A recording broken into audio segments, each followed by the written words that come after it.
Assalamualaikum warahmatullahi wabarakatuh. Kami dari kelompok 3, mata kuliah Tata Kelola Manajemen Risiko, yang beranggotakan saya sendiri, Ivan Aulia dengan NIM akhir 147, lalu ada Aris Setiaji dengan NIM akhir 070, ada Faisal Hari Supriyanto dengan NIM akhir 140, lalu ada Ibnu Kurniawan dengan NIM akhir 148, ada Dias Karasmara dengan NIM akhir 225, dan terakhir ada Vina Marisa Fitri dengan NIM akhir 229. Pada kesempatan kali ini kami akan membawakan materi atau memaparkan materi mengenai manajemen risiko operasional. Di harapannya buat teman-teman nanti kedepannya bisa menyimak apa yang akan kami sampaikan agar nanti diskusi yang akan kita jalani bisa berjalan dengan maksimal. Langsung saja untuk materi pertama, ini ada pendahuluan. Jadi manajemen risiko merupakan salah satu elemen penting dalam menjalankan bisnis perusahaan. Karena semakin berkembangnya dunia perusahaan, semakin meningkat pula kompleksitas aktivitas perusahaan yang mengakibatkan meningkat pula tingkat risiko yang akan dihadapi oleh perusahaan. Pihak perusahaan tentunya akan mengelola risiko dengan sedemikian baik guna menghindari keburukan yang mungkin timbul di masa depan. Perusahaan akan mengelola risiko dengan menyeimbangkan antara strategi bisnis dengan pengelolaan risiko sehingga perusahaan akan mendapatkan hasil yang paling optimal dari aktivitas operasionalnya. Lalu untuk pengertian dari risiko operasional itu sendiri, ialah risiko yang timbul karena tidak berfungsinya sistem internal yang berlaku, kesalahan manusia, kegagalan sistem, dan faktor eksternal seperti bencana alam, demonstrasi besar, dan lain-lain.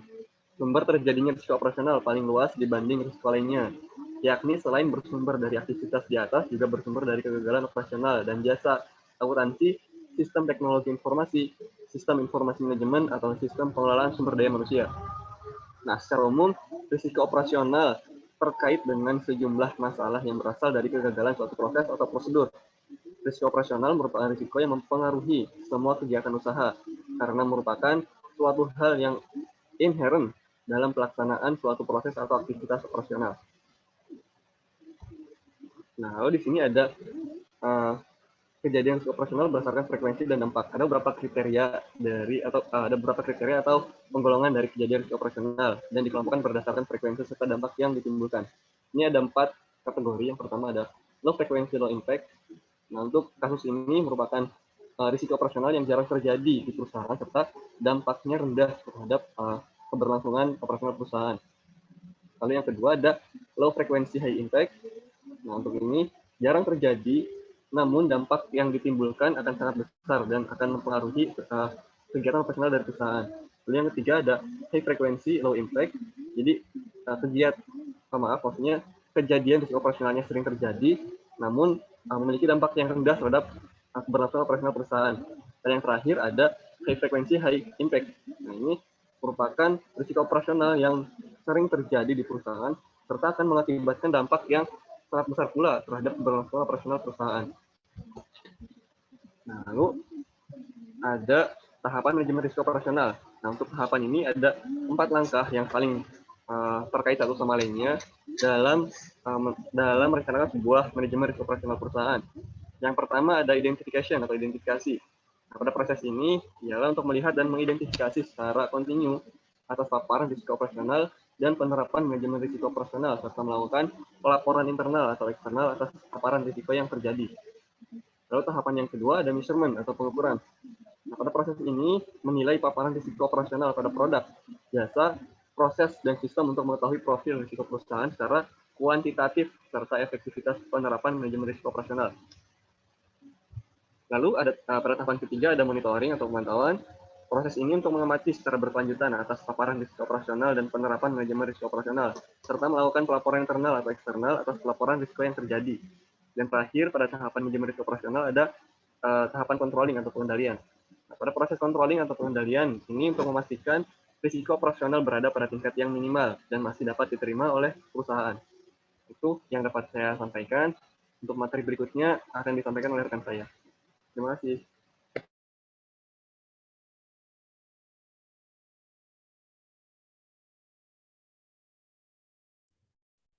Saya akan melanjutkan pemaparan dari Ivan. Berikutnya adalah perangkat alat bantu kerja manajemen risiko operasional.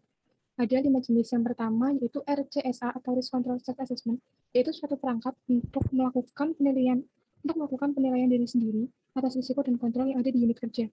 Kemudian RLID, yaitu perangkat yang digunakan untuk mencatat data kejadian atau kerugian yang disebabkan oleh risiko operasional. Kemudian ada KRI, yaitu untuk mengidentifikasi potensi risiko kritikal dengan memonitor indikator yang berfungsi sebagai sinyal peringatan awal sebelum risiko tersebut terjadi.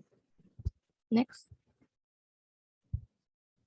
Nah, tujuan dari manajemen operasional sendiri yaitu untuk mengatur semua sumber daya yang dimiliki oleh perusahaan, seperti bahan mentah, tenaga kerja, mesin, dan perlengkapan, sehingga nantinya proses produksi dalam perusahaan akan berlangsung secara efektif dan efisien. Nah, berikut ini adalah 5 tujuan detail dari sistem operasional. Yang pertama, meningkatkan efisiensi perusahaan. Kedua, meningkatkan produktivitas perusahaan. Mengurangi biaya pengeluaran berbagai kegiatan yang diselenggarakan oleh perusahaan.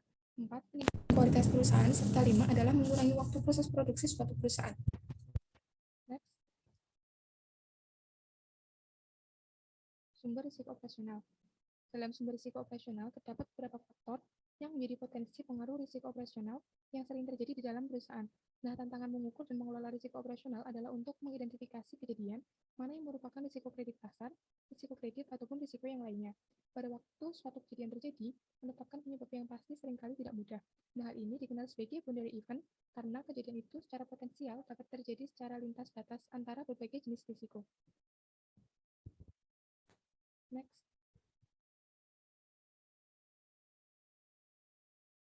Nah, ini adalah contoh-contoh risiko beserta keterangannya, yaitu karakteristik dan kompleksitas bisnis. Tingginya kompleksitas bisnis dan tingkat keragaman produk perusahaan akan menimbulkan kerumitan dan variasi proses kerja, baik secara manual maupun otomasi sehingga berpotensi menimbulkan terjadinya gangguan atau kerugian operasional. Pada sumber daya manusia, manajemen sumber daya manusia yang tidak efektif dapat mengakibatkan potensi timbulnya gangguan ataupun kerugian operasional perusahaan. Kemudian pada risiko masalah teknologi informasi dan infrastruktur pendukung yang sudah tidak memadai atau pengelolaannya tidak efektif dan efisien, maka dapat menyebabkan kerugian pada perusahaan. Next. Kemudian berikutnya ada kecurangan. Penilaian kecurangan dilakukan terhadap frekuensi atau perwujudan kecurangan yang telah terjadi pada periode penilaian sebelumnya. Termasuk dalamnya adalah potensi kecurangan yang dapat timbul dari kelemahan aspek bisnis, SDM, teknologi informasi, maupun dari kejadian internal. Kejadian eksternal adalah kejadian-kejadian yang terjadi di luar kendali perusahaan, misalnya berupa terorisme, kriminalitas, pandemik, bencana alam, maupun kondisi geografis perusahaan. Next. Nah, kategori risiko operasional. Badan BSMR itu mengkategorikan bahwa risiko operasional terbagi menjadi 5, yaitu risiko proses internal, eksternal, SDM, sistem, dan risiko atas hukum. Yang pertama ada risiko proses internal. Jenis risiko ini berkaitan dengan kegagalan proses ataupun prosedur yang terdapat pada suatu perusahaan. Hal semacam ini terjadi karena karyawan tidak melaksanakan sesuai dengan ketentuan yang telah ditetapkan. Contohnya, kelalaian marketing, dokumentasi yang tidak cukup, tidak memadai, atau bahkan dokumentasi yang sudah tidak layak, pencucian uang, kesalahan transaksi, pengendalian yang kurang memadai, serta pelatihan karyawan yang buruk. Nah, selanjutnya akan dipaparkan oleh teman saya. Baik, selanjutnya ada risiko manusia. Risiko manusia berarti terkait dengan tenaga kerja atau karyawan suatu perusahaan. Risikonya bisa terjadi baik secara sengaja maupun tidak sengaja. Contoh dari risiko SDM bisa berupa yang pertama sengketa pekerja, yang kedua demo buruh, yang ketiga manajemen yang buruk, yang keempat terlalu bergantung pada karyawan tertentu. Next.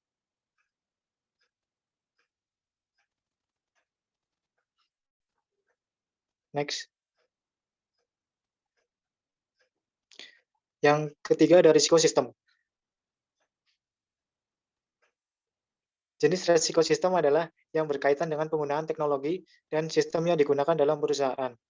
Contoh dari risiko sistem adalah yang pertama, salah ketik pemrograman, yang kedua, gangguan pelayanan, yang ketiga, menggunakan teknologi terbaru namun belum teruji, yang keempat, sistem yang tidak sesuai, yang kelima, keamanan sistem. Next. Selanjutnya ada risiko eksternal. Ini mengartikan bahwa risiko yang timbul adalah berkaitan dengan aktivitas yang terjadi di luar kendali perusahaan secara langsung. Risiko ini dapat menyebabkan kerugian yang tidak dapat diperkirakan, sebab semua yang terjadi ada di luar ranah pengawasan.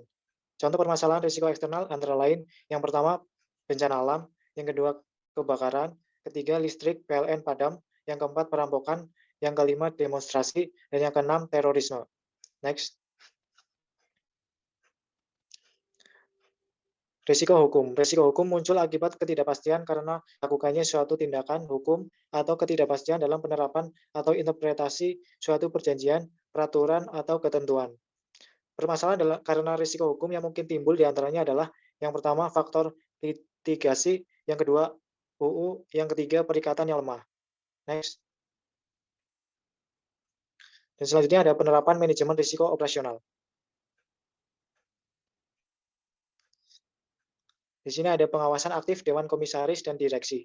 Kewenangan Dewan Komisaris dan Direksi.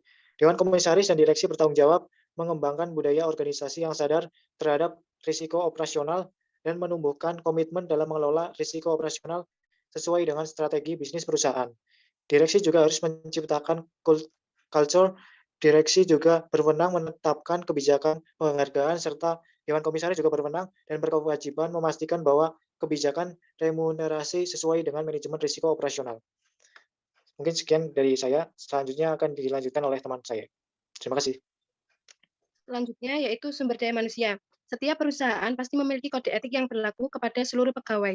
Maka perusahaan perlu menerapkan sanksi secara konsisten kepada pejabat dan pegawai yang terbukti melakukan penyimpangan dan pelanggaran. Next. Selanjutnya, organisasi manajemen risiko operasional.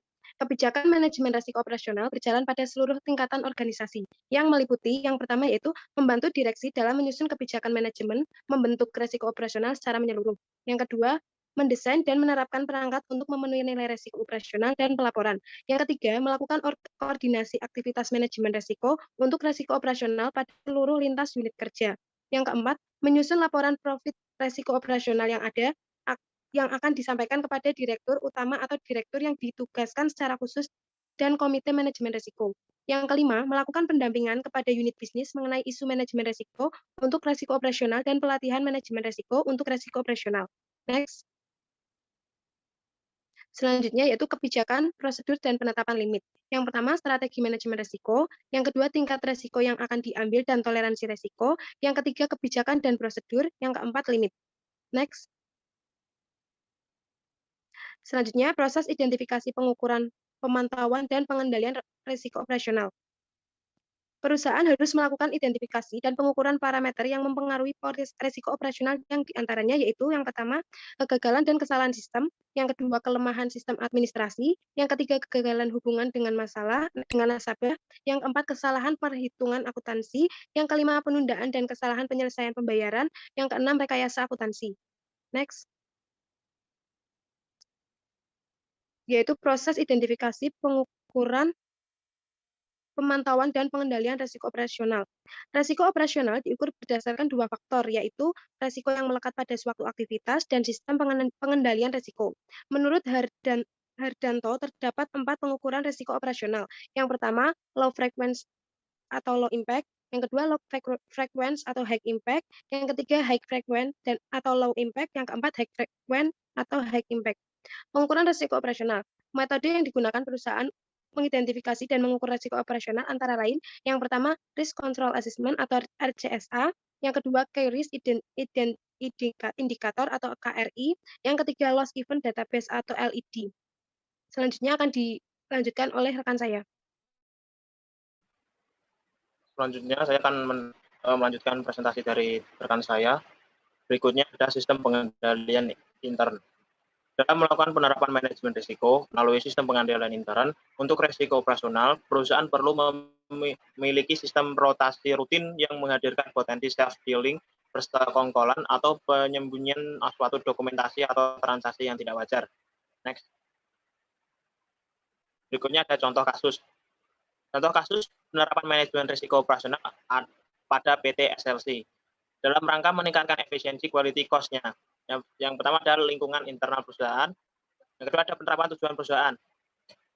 Tujuan operasional perusahaan adalah memastikan bahwa seluruh kegiatan operasional perusahaan dapat memuaskan dan sesuai dengan keinginan setiap konsumen. Tujuan operasional ini dijadikan dasar oleh perusahaan karena dianggap sangat penting demi kelangsungan kegiatan operasional perusahaan. Yang ketiga ada identifikasi kejadian. Yang ketiga adalah ada external economic event, ada natural environmental event. Yang ketiga ada political event, ada social factor, internal infrastructure event, internal process related event, eksternal dan internal teknologi event. Next. Yang keempat kita akan membahas tentang penilaian risiko operasional. Yang pertama ada manajer operasional perusahaan melakukan dengan sederhana tanpa ada prosedur yang sistematis. Kemudian ada beberapa risiko operasional yang diidentifikasikan merupakan risiko yang berdampak pada terganggunya proses operasional perusahaan dan menyebabkan biaya kualitas perusahaan menjadi tinggi. Kemudian setelah melakukan identifikasi risiko, selanjutnya akan dilakukan penilaian terhadap risiko tersebut. Berikutnya penilaian didasarkan pada frekuensi kemungkinan keterjadian dan dampak yang timbul baik finansial maupun non-finansial. Next. Yang kelima ada respon risiko operasional. Perusahaan telah melakukan beberapa tindakan untuk menangani risiko operasional yang terjadi. Namun, beberapa tindakan tersebut dirasa kurang tepat dan pada pula yang pelaksanaannya kurang jelas, sehingga risiko operasional yang ada di perusahaan belum bisa diminimalkan dan biaya kualitas yang terjadi di perusahaan masih terbilang tinggi. Dan kata lain, perusahaan belum menemukan cara yang tepat untuk mengolah risiko-risiko tersebut, sehingga masih ada kelemahan-kelemahan dalam tindakan pengolahan tersebut. Hal ini terjadi karena masih kurangnya pengendalian internal yang dilakukan oleh perusahaan dan masih terbatasnya kemampuan SDM untuk menangani risiko tersebut. Next.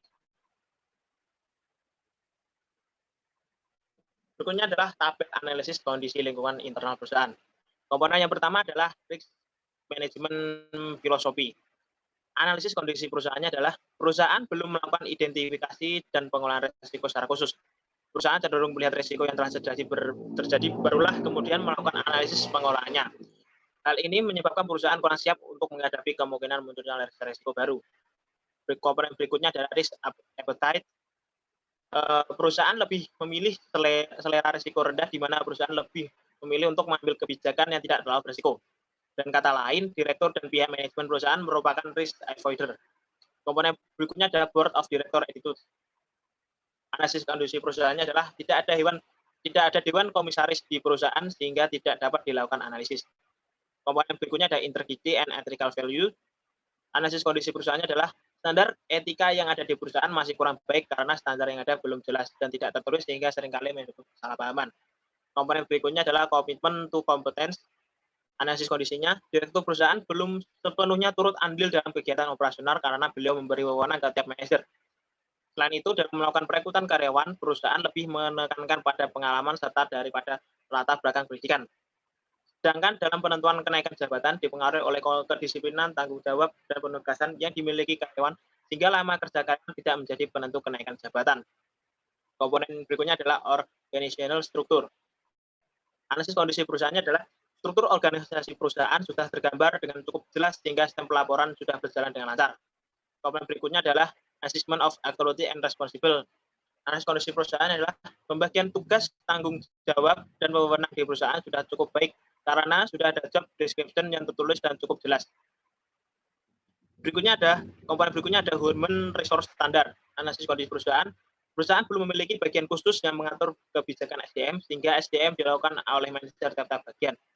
Kebijakan SDM yang di perusahaan masih terbilang umum. Berikutnya akan diteruskan oleh rekan saya. Terima kasih. Baik, terima kasih Mas Faisal. Berikutnya saya akan menjelaskan pemaparan mengenai tabel identifikasi risiko operasional perusahaan. Di sini ada risiko operasional dan penyebab terjadinya risiko. Yang pertama adanya risiko keterlambatan pengiriman. Di sini risiko yang terkait dengan sumber daya manusia yang meliputi yang pertama ada cuaca buruk ketika kapal akan berangkat ataupun saat di tengah perjalanan. Yang kedua, adanya masalah pada pihak pelayaran sehingga keberangkatan ditunda. Yang ketiga, kurang seriusnya karyawan dalam bekerja seperti terlalu lamanya oplap dalam memasukkan barang ke kontainer atau adanya kesalahan dalam pembuatan dokumen. Dan yang kedua ada resiko barang cacat atau rusak. Pesan berikut. Resiko barang cacat atau rusak, penanganan resiko yang terkait dengan sumber daya manusianya, yaitu yang pertama, kurangnya kehati-hatian dan ketelitian ketika melakukan bongkar muatan barang. Dan selanjutnya, kurangnya pengawasan yang dilakukan oleh atasan. Yang selanjutnya, kurang jelasnya kontrak dengan agen door sehingga semua klaim ditanggung perusahaan. Cuaca yang buruk sehingga barang basah kemasukan air. Dan yang ketiga, resiko barang kurang atau hilang. Di sini resiko yang terkait dengan sumber daya manusianya meliputi kurang hati-hatian dan teliti ketika memasukkan barang ke dalam kontainer. Kurangnya pengawasan yang dilakukan oleh atasan, dan yang selanjutnya kurangnya selektif dalam memilih agendor. Dan yang keempat, ada resiko kesalahan isi dokumen. Resiko yang terkait dengan sumber daya manusianya, kurang teliti membuat dokumen-dokumen. Yang selanjutnya, kurang berkualitasnya staf perusahaan. Resiko operasional yang kelima meliputi resiko kehilangan data customer yang berhubungan dengan resiko yang terkait dengan sumber daya manusia. Yang pertama ada keteledoran karyawan dalam mengakses data. Yang selanjutnya kurang berkualitasnya staf perusahaan. Next. Baik, di sini yang keenam ada resiko menurunnya pesanan dari customer. Resiko yang terkait dengan pelayanan. Yang pertama, semakin ketatnya persaingan dengan kompetitor. Yang selanjutnya kurangnya berkualitas pelayanan yang diberikan perusahaan. Dan yang selanjutnya kurangnya inovatif perusahaan. Yang ketujuh, resiko pelayanan yang kurang memuaskan.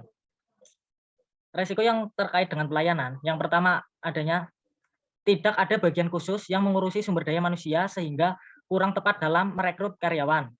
Yang selanjutnya, kurang jelasnya kebijakan sumber daya manusia di perusahaan. Yang selanjutnya, tidak ada kebijakan training dan kebijakan reward punishment. Yang selanjutnya, tidak adanya sistem dan prosedur penanganan komplain perusahaan.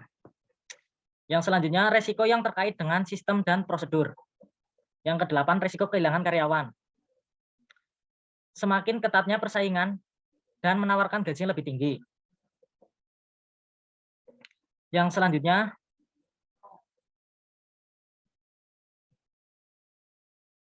kurang jelasnya kebijakan kenaikan gaji dari perusahaan.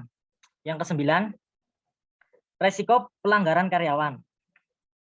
Di sini terdapat tidak adanya aturan etika maupun kebijakan SDM yang tertulis di perusahaan seperti kebijakan kenaikan gaji, penilaian kerja, dan aturan kompensasi.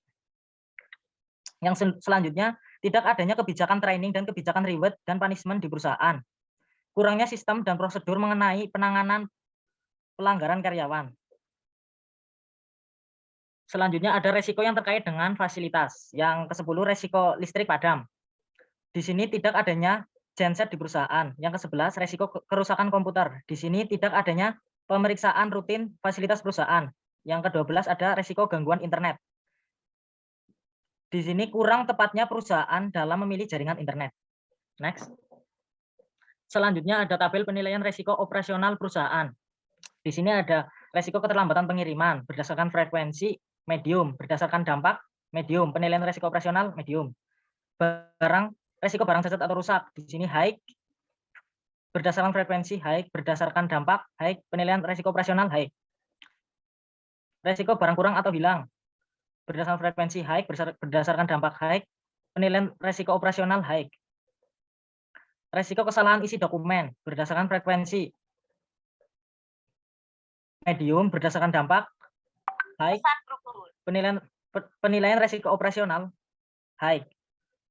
Resiko kehilangan data customer berdasarkan frekuensi low, berdasarkan dampak medium, penilaian resiko operasional low. Resiko menurunnya pesanan dari customer. Di sini berdasarkan frekuensi medium, berdasarkan dampak high, penilaian resiko operasional high. Yang selanjutnya resiko pelayanan yang kurang memuaskan. Di sini berdasarkan frekuensi medium, berdasarkan dampak medium, penilaian resiko operasionalnya medium. Resiko kehilangan karyawan low, berdasarkan dampak medium, penilaian resiko operasional medium.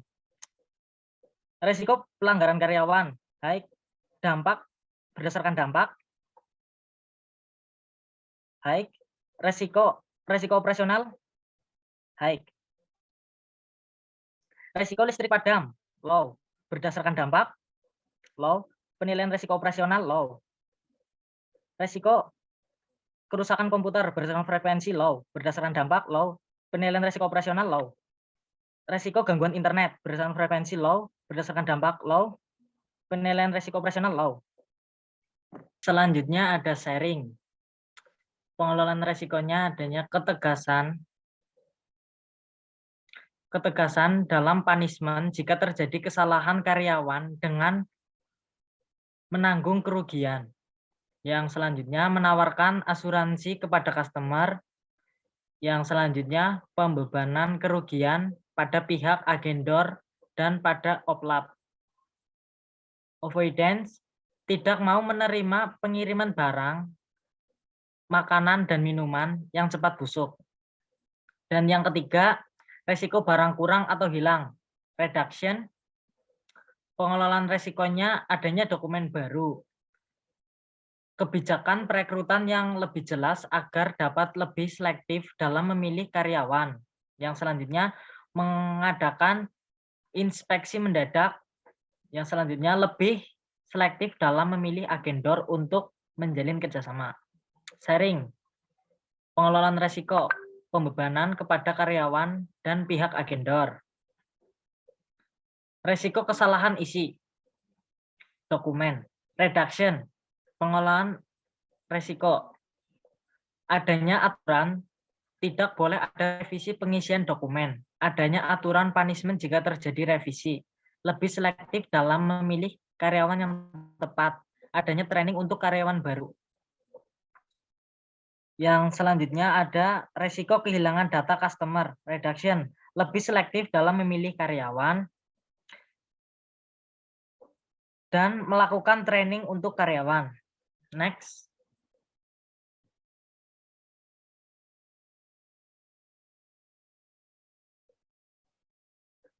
Yang keenam ada resiko menurunnya pesanan dari customer. Reduction, bekerja sama dengan pihak pelayaran untuk selalu memberi informasi, memberi pengarahan, dan motivasi kepada karyawan. Adanya ketegasan dari direktur terhadap reward punishment. Adanya pengawasan dari atasan. Yang ketujuh ada resiko pelayanan yang kurang memuaskan. Reduction, pengelolaan resikonya adanya customer care, menginstruksikan kepada karyawan untuk bekerja secara profesional, penilaian kinerja secara berkala, kejelasan reward dan punishment, survei kepuasan customer melalui kritik dan saran, adanya training rutin bagi setiap karyawan, adanya sistem dan prosedur mengenai mekanisme penanganan komplain pelanggan. Yang kedelapan ada resiko kehilangan karyawan. Reduction, pengelolaan resikonya. Adanya aturan dan kebijakan sumber daya manusia yang meliputi kompensasi, penilaian kerja, dan kenaikan gaji yang lebih jelas dengan tulisan dan dikomunikasikan ke seluruh karyawan. Yang selanjutnya ada pendekatan secara personal antara atasan dan bawahan. Yang kesembilan ada resiko pelanggaran karyawan. Reduction, adanya aturan kebijakan yang jelas, kompensasi, penilaian kinerja, dan kenaikan gaji. Yang selanjutnya kebijakan perekrutan lebih baik sehingga mendapat karyawan profesional dan kompeten. Adanya training rutin bagi setiap karyawan, ketegasan dalam penerapan reward dan punishment, adanya pengawasan pengarahan dan pendampingan karyawan, adanya sistem dan prosedur mengenai penanganan pelanggaran karyawan. Yang ke-10 ada resiko listrik padam. Reduction, menyediakan genset di perusahaan. Ini berguna untuk menanggulangi listrik yang padam akibat yang tidak dapat terduga. Yang ke-11 ada resiko kerusakan komputer. Reduction, adanya bagian khusus yang menangani maintenance peralatan perusahaan. Yang selanjutnya melakukan pemeriksaan rutin kondisi komputer. Yang ke-12 ada resiko gangguan internet. Reduction, lebih selektif dalam memilih internet yang akan digunakan dengan mencari informasi terlebih dahulu.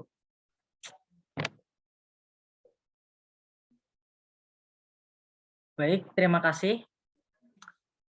Saya mewakili kelompok 3.